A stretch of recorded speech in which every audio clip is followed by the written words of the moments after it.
Les Dents de la Mer. Vous l'avez tous vu. Est-ce que je dois vous raconter l'histoire? Non? Bah, je vais un peu vous la raconter quand même. Bah, c'est l'histoire d'un requin. Un requin qui terrorise une petite île près de New York. Et attention, il y a la fête du 4 juillet qui arrive. C'est pas le 14 juillet aux États-Unis, c'est le 4 juillet. Et là, il y a une invasion de touristes. Alors, est-ce que le maire acceptera de recevoir ces touristes, sachant qu'un requin rôde? Eh bien, bien sûr, le pognon l'emportera, et les touristes serviront de festin à la mâchoire du grand requin oui, blanc. Le film s'appelle Jaws en anglais, qui veut dire mâchoire. Ouais. Alors Charles, est-il vraiment besoin de préciser qui est le réalisateur de ce film? Je ne pense pas, mais je vais quand même le citer et en dire un mot. Steven Spielberg, Wonder Boy du cinéma américain, qui a lui-même frappé aux portes du studio Universal, quand il avait même pas 20 ans, je crois 19 ans, pour réaliser des films. Il avait une audace incroyable. Et il réalisera, curieusement, un épisode de la série Columbo, avec Peter Falk, un épisode qui est intéressant d'ailleurs. Il restera à la télévision après et déjà marquera avec un film qu'on sortira en salle, c'est pas si fréquent pour les téléfilms, avec des scènes additionnelles, Duel.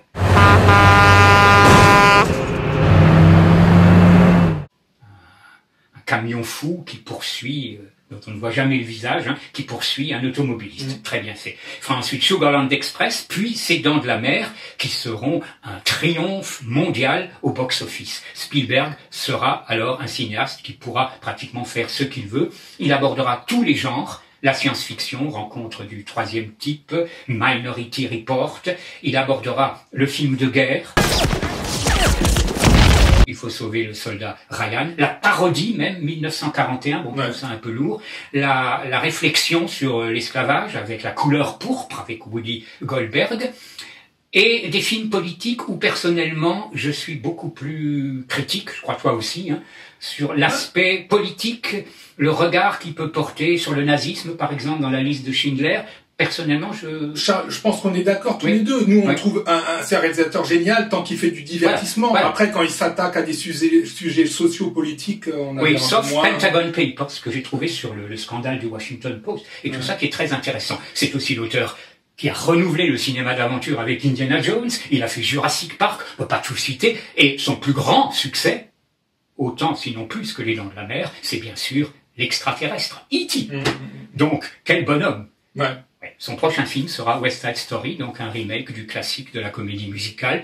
C'est la première fois, à mon sens, qu'il va aborder ce type de film. Il a même fait un dessin animé, Tintin, d'après Hergé, avec Peter Jackson. Voilà, donc, un grand bonhomme. Alors Charles, moi j'étais un peu réticent qu'on fasse Les Dents de la Mer, parce que je me suis dit on va faire une critique des Dents de la Mer, il y en a 500 millions 99, vous voulez savoir quelque chose sur Les Dents de la Mer, il y a des making-of à non plus fini, enfin tout est accessible sur internet. Des sites et des sites. On va rajouter de plus, quoi. Et ben pourtant je pense qu'il y a quand même des choses à dire. Déjà la première chose c'est que pour moi je trouve que Les Dents de la Mer c'est le premier film d'horreur familial. C'est un film que j'ai vu à 11 ans, accompagné de ma mère. C'est quand même extraordinaire, parce que le film, à l'époque, et on pouvait aller le voir à 11 ans, il suffisait d'être accompagné par un majeur. Il n'y avait pas d'interdiction, Il n'y avait pas d'interdiction. Et pourtant, c'est un film d'horreur.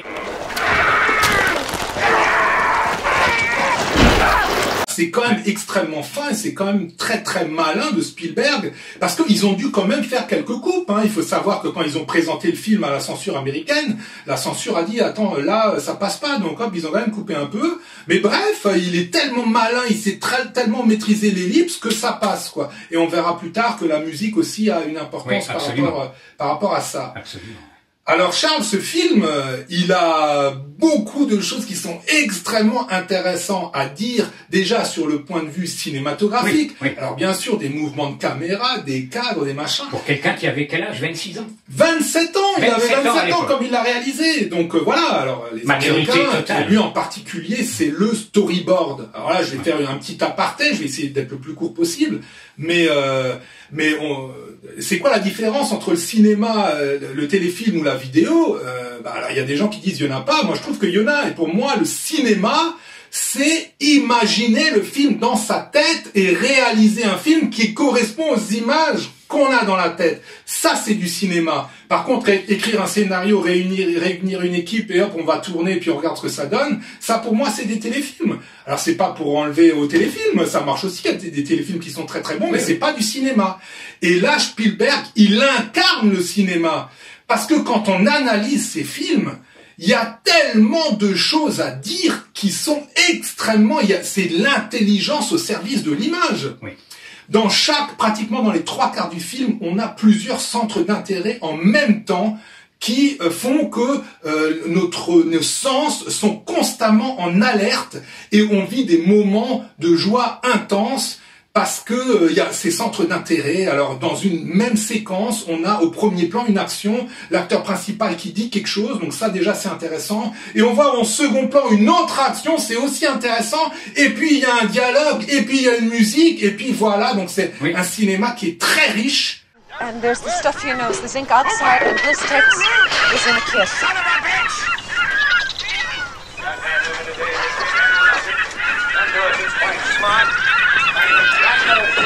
Ça, c'est exceptionnel. Ouais. Alors, cette histoire de storyboard, un petit cocorico, il s'est inspiré. Il a beaucoup vu de films français, et il y a notamment un film, un classique, Le Salaire de la peur, de Clouzot, où chaque scène a été dessinée. On l'a sur les bonus du DVD, c'est extraordinaire. Ouais, c'est extraordinaire. Et donc, voilà.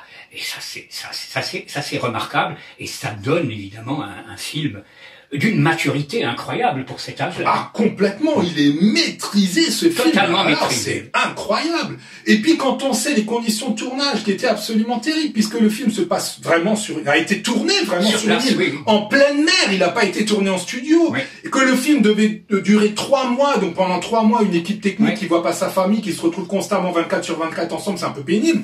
Mais le film, il y a eu tellement de galères qu'il a monté jusqu'à 1 an de tournage. Donc tout le monde en avait marre, et pourtant ça ne se ressent à aucun moment. Non. Les acteurs sont absolument fabuleux. Oui, les acteurs sont très bons, ne sont pas des stars au sens originel du terme, mais c'est des gens intéressants. Roy Scheider, on verra dans Marathon Man, Robert Shaw, acteur très intéressant qui était dans James Bond. Bon baiser de Russie, le méchant entre autres. So what's our problem, sir? La Reine Grey, l'actrice qui est bien aussi. Bref, Richard Dreyfuss.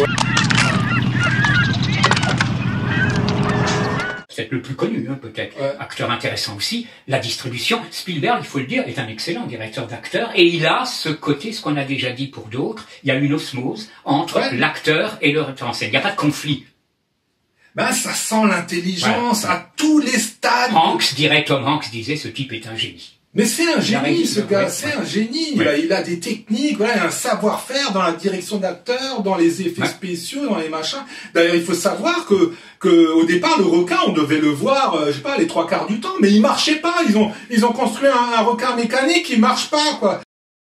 Pourquoi? Parce qu'ils étaient hyper pressés. Le film, il devait se tourner en 3 mois, donc construire un requin mécanique de 8 mètres, c'est un peu compliqué. Donc le requin ne marchait pas. Donc il a ellipsé le requin, et donc le film fait encore plus peur, et donc le film est encore plus intéressant grâce à cette ellipse du requin. Donc là, il y a une intelligence absolument parfaite, on peut dire.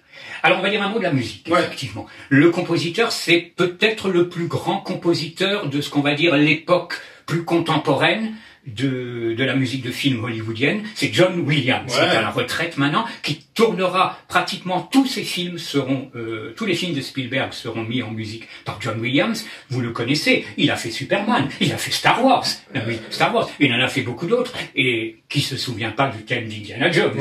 Et donc, la musique, un mot là-dessus, sur la musique de ce film. La musique. Alors, pour vous raconter la musique, un jour, Spielberg a commandé une musique à ce gars vient le voir, il s'assoit autour d'un piano, il se met à jouer 3 notes. Spielberg éclate de rire, elle est bonne celle-là, tu me montres maintenant la musique que t'as faite.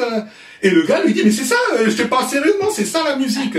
Donc là, Spielberg commence à réaliser qu'en fait, des fois, ce sont les choses les plus simples qui sont les choses les plus géniales. Absolument. Et ces 3 notes qui sont des fois plus rapides, des fois plus lentes, des fois plus hautes, des fois plus basses, sont absolument un des moments de génie de l'histoire du cinéma musical. Comme dans Il était une fois la Révolution. Sean. Exactement. Morricone, oui. Exactement. C'est des compositeurs absolument étonnants. Hein. Alors une musique en deux parties, on pourrait presque dire. Hein. Oui, parce que toute la première partie, donc c'est l'histoire de ce requin qui tourne autour de l'île avec ces petites phrases musicales qui fonctionnent à merveille. Et puis on a une deuxième partie du film qui se passe sur un bateau, puisqu'il y a 3 personnes, le shérif et 2 acolytes, qui vont aller chasser ce requin. Et là, on n'est plus du tout dans la même musique. Là, ces petites touches n'ont plus aucun intérêt.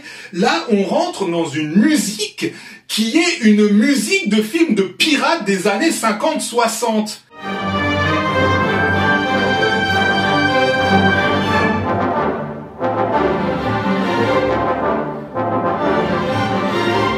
Une musique de film de pirates des années 50-60 sur des images d'un film d'horreur. Il y a quelque chose qui fonctionne pas. Il y a une raison. Il y a quelque chose qui marche pas. Mais en fait, encore une fois, c'est cette intelligence qui est aussi au service du commerce, aussi au service des pépettes. Il voulait faire un film grand public et je vous mets au défi, enlevez cette musique de pirate, mettez une musique de film d'horreur à la place. On n'est plus dans le même film. Il fallait absolument éviter le classement R aux États-Unis, restricted. Donc, en mettant un classement PG, Parental Guidance, les jeunes, 13 ans, 12 ans, pouvaient aller voir le film avec un adulte. Ben oui, on dit que c'est le premier blockbuster de l'histoire du cinéma. Il y avait Universal derrière, ils ont fait le forcing pour la promotion, et par ces petites touches de génie, ellipser le requin, mettre une musique de film de pirate, finalement ça gêne pas tant que ça, et au final ça fait un film que des générations ont vu de 13, 12 à 77 ans. Ça a été évidemment un triomphe au box-office, ça doit être avec E.T. le plus grand succès de Spielberg. Ça a engendré évidemment des suites dans de la mer, et également des films inspirés de tout genre.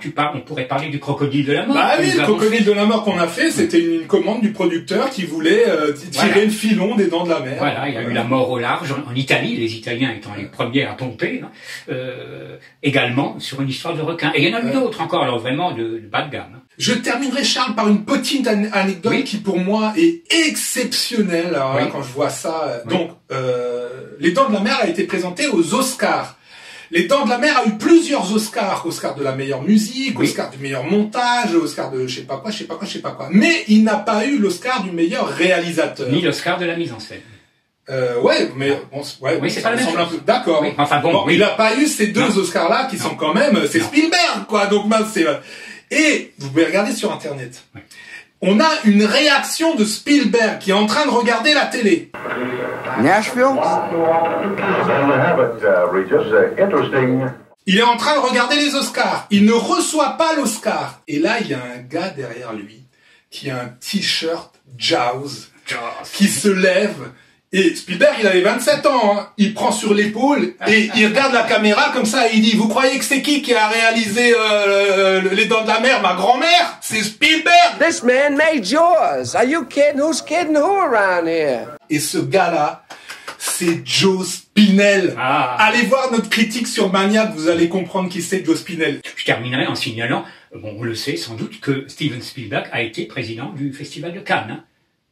Où il a primé la vie d'Adèle. Ce qui ne ressemble pas du tout à ce qu'il fait. C'est encore une fois une intelligence. Oui, enfin, lui, il n'est pas seul, mais enfin, ils ont quand même... Voilà. Donc, Steven Spielberg, un immortel du cinéma. À voir. Les Dents de la mer. N'allez pas chez le dentiste après.